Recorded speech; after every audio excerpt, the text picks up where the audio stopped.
Hello, everybody. Welcome to another episode of Comix Rant Mini. I'm your host, Arvin Bautista, and it is my favorite time of the year. I love Christmas. I love celebrating it. I love the lead up to it. I love all the stuff going on about it. And I think for the series that I want to do right now, I want to go through some of my favorite Christmas themed comic books. They don't really do this so much anymore, and I've bought some that were just not good. But I'm a sucker for them. Anyway, I'm going to try to bring out the stuff from my collection that I really enjoyed and share it with you guys leading up to Christmas and New Year's. We'll see if I can keep up with that. Anyway, the first one on my list is Superman Peace on Earth. And this, I don't actually have the original volume of this. This is a compilation. It's called World's Greatest Superheroes, I think. World's Greatest Superheroes. So this is like a hardbound edition.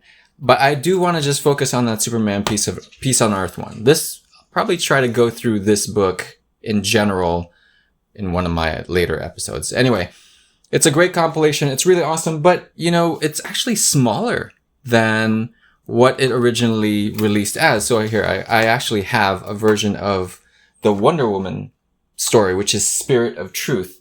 And I have the original version where it came from. It's considerable in size. You can kind of see that. So, it's off the screen here, but you can kind of see it's about an inch smaller. This is about an inch smaller. And it's about a little, half an inch or maybe even an inch as well. Not as wide. So while it loses some of this crazy epicness of printing something this big, there is something to be said about all these stories being compiled together. And it's kind of nice. It's very easy to it's kind of also easier to read because these original books were a little, it's a kind of magazine size. So it's actually a good print, but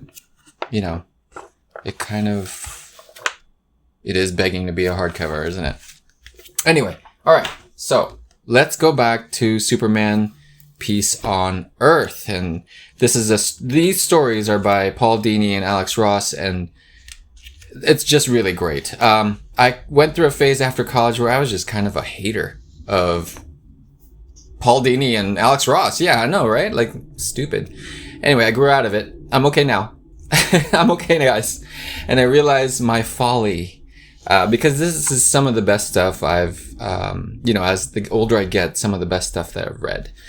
So each book has a little 2-page origin spread, which is great in this monochromatic, take until they show the main character, and it takes a very real world approach. So I think maybe one of the things that kind of turned me off was the way the words are not in word bubbles. I don't know. I'm trying to give myself some leeway, young Arvin, some leeway here on why I was such a hater. I really don't understand why. Anyway, so that's the way it's set up. So the words kind of float within the image, and it works for the most part. You can still read it, but there are some places where it's just really hard. So some of this gets really hard to read at a glance. You can still read it if you really just focus, but it is nice because it preserves the art. So there's a lot more, it respects the art maybe a lot, too much maybe, that the text can kind of get a little hard to read. So far, these are pretty good, but there are moments some here, this is a white text on this really light yellow. I'm actually not sure why that was done, because you got this darker text here. Anyway. You can see as I'm flipping through this is very set in Christmas time. Superman, one of the best sequences. Superman flies the Christmas tree into the middle of Metropolis and sets it up for everybody. He does his Superman-y things. And, Alex Ross, if you guys haven't seen his stuff, I don't know who hasn't, but if you guys haven't seen his stuff, it's just fantastic work. He's been doing it for quite a long time. I'm actually surprised how he can still keep consistently busting out these pages. He just did a Fantastic Four one, which is great. And, you know, it's a great story. I love it when it focuses on Clark and his dad and his mom in Smallville. Like and it's got a lot of farm related things going on because it's about Superman trying to feed the world, basically. And there's some great montages, like very classic Superman scenes in this book that just, you know, pull on my heartstrings here. I mean, it's just cool. He's carrying trains and airplanes crashing. He's trying to do all these very classical Superman things, right? Like that we've seen before. But the story is about him trying to help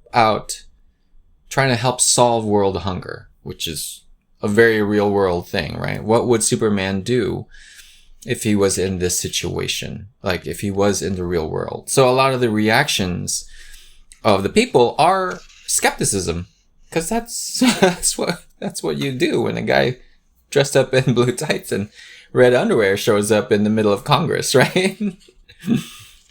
But it's done really well, and it ends in a, I guess it kind of goes on a very sobering plot point by the end of the story, but he kind of lifts it back up into like this it's a very grand story, right? Superman is hauling grain and rice. Look at this. This is awesome. He's hauling grain and rice. I don't know how much more apparel you can get there, right? It's awesome. He's hauling like food to these countries that need it. And, you know, Paul Dini does a great job of letting you, and it is a good mix. You know, now that I am able to appreciate it more, now that I'm less of a hater, it is a great mix of words and pictures, because he doesn't necessarily have to say one-to-one exactly what's going on. It's almost like this story, and we hear a lot. It's told from Superman's perspective, so we hear his interior dialogue. And there's still action, don't you worry. There's bullets and it's bouncing off Superman's chest. But it's the older me that really appreciates what's going on here. And, you know, this was printed in 2001, so it's great, but it's also a little sad to see that a lot of the problems that Superman is encountering here still exists in the real world, right? I mean, it's only been like 23 years since this was published, so it's not like it's going to get solved. That's reality, right? So it is still kind of good to see, like, one of my favorite heroes try to tackle this crazy problem. Color palette is really nice. The panel layouts are great. He really, you know, Alex Ross really spreads out these crazy shots, right? This shot is a smaller panel, but it gets even wider and even more epic. And we got, like, you know, dictators, and we got wildfires, Superman. I mean, it seems like Alex Ross hits everything that you could possibly think Superman would ever do. And, like, he'd be wrestling animals, you know, wrestling animals. He'd be, what's this other one? There's just the montages are great. He's hauling like these tractors to these plows to harvest grain. He's like, you know, carrying planes. He's saving people from floods. And it works so well. It all works so well. Alex Ross is still able to hit all these classic moments, but Paul Dini puts it all together, and it works just great. It seems like it must have been a fun thing for both of them to do. Just hit all these marks that you could ever dream of. You know, there you go. Bullets bouncing off chests. It's great. And it's all epic. The story is all epic. It's he's trying to do this big thing, and people are reacting in different ways, either out of fear, happiness. In the first few deliveries he does, happiness. Oh, by the way, he has to do all this in a day. So I think that was that was the crazy part. So he goes to Congress, and he gets Congress to go, okay, you can do it. But his proposal was he would do this in a day, because, you know, he's Superman. So it's interesting that it's in a short period of time, and this is like right around Christmas time, or maybe entering into Christmas time. But Alex Ross even gets to do like the classic Reeves spinny thing, where he drills down underground. It's great. This reminds me of a Schuster drawing. I don't know why. It's just really cool. So all reactions, everything. So it kind of goes on a downbeat. By the way, I'm just going to flip through this whole thing. If you don't want any spoilers, you should stop now. But I hope that this stuff that you've seen, makes you want to go buy it. It is awesome. It's a great book. I really love going back to it every Christmas. And I think the way that it ends, the way that Dini wraps it up is great. Like, even at the hands of Superman, you can't quite solve something like this. This is kind of a crazy task. And the best part is the way that he wraps it up. Here you go. Classic Chris Reeve Superman pose. But the way he wraps it up is very Superman-y. Yeah, Batman's big fat face. And it kind of boils it. I'm like running out of words here. But basically, it really dissects and breaks down the character as Superman, super and the man. So the task that he's trying to do is a super task, but it comes down to him being a man.